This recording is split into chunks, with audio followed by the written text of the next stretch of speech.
1816 елда барлыкка килгән Исем авылы башка башкорт авылдары һымак Ишем тигән нигез халысы уламандың исемен йөритә. Бүген унда 824 кеше яшәй. Шуларның 422-һе хатын-кыз, 402-һе ир затыннан. Ул күп милләтле төбәк. Урыс, башкорт, татар, сыуаш, мордва, немец, украин милләте вәкилләре бер-беренең гореф-гадәтләрен, юлаларын ихтирам итеп, үзара татулыкта яшәй. Төп насел Сәлиховтар, Ибраһимовтар, Ишкуатовтар, Мөхәммәтшиндар. Авылда агыйнәйләр коры, ир-егеттәр берлеге, яшьтәр советы, хатын-кызлар советы кебек җәмәгать оешмалары эшләп килә. Аек авыл 2020 бәйгеһендә катнашырга булып, авыл халкын йыгас, барыһы ла бер тавыштан күтәреп ала. Конкурс сиктәрендә унда һәр төрле мәдәни һәм спорт саралары, халык кәсептәрен тергезү буенча осталык дәресләре үткәрелеп тора. Авыл халкы бөтә милли мәдәни сараларда ла авыл көне, шәҗәрә байрамы, спорт ярыштары, төзекләндерү, Яшел Башкортстан, таза яр экологик өмәләрдә һәр вакыт әүдем катнаша.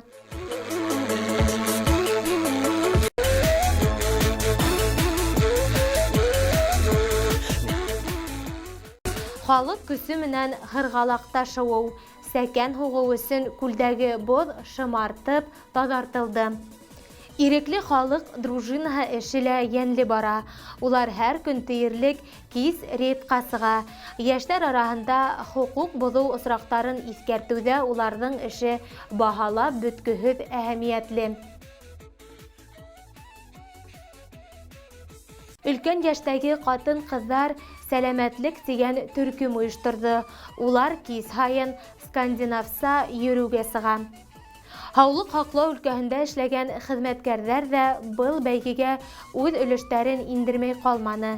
Мәктәп, хуҗалыктар менән берлектә халык арасында аңгарту эшләре алып бара. Йөкмәткеле әңгәмәләр оештыра. Волейбол, саңгы, өстәл теннисы секциялары эшләй. Оешмалар арасында авыр тормыш хәлендә калган гаиләләргә ярдәм итү буенча төрле җәмәгать акциялары ла үткәрелә.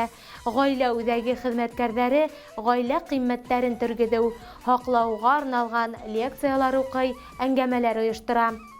5 февральдә бәйгенең оештыру комитеты тарафынан Мөхәббәт һәм Бәхет агас арт-объекты асылды.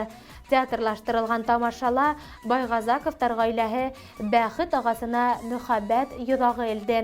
Сарала Рәсәй Федерацияһы Дәүләт Думаһы депутаты Зариф Байгускаров менән республиканың Дәүләт Йыйылышы Ҡоролтай депутаты Әлфәрис Байсурин катнашты. 7 февральдә иһә Башҡортостандың тәүге президенты Мортаза Рәхимовтың тыуған көне уңайынан саңғы ярышы үтте. Онда исемдәр генә түгел, күрше-тирә ауылдардан да катнаштылар.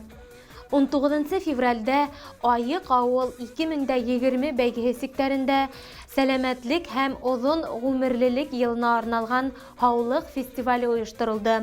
Кунактарҙы яңыраҡ ҡына оештырылган агыйнәйҙәр ҡоро ағзалары икмәк, тоҙ, һыуһын, йыр-моң менән ҡаршы алды.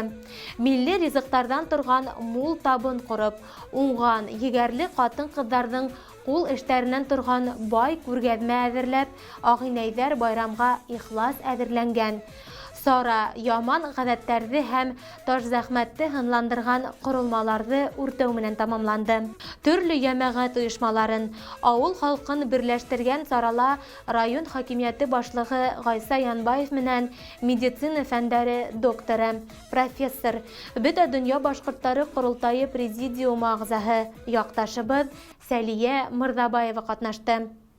Эш 6 ай буйы барды. Халык милли мәҙәни сараларҙа ла, спорт ярыштарында ла әүҙем ҡатнашты.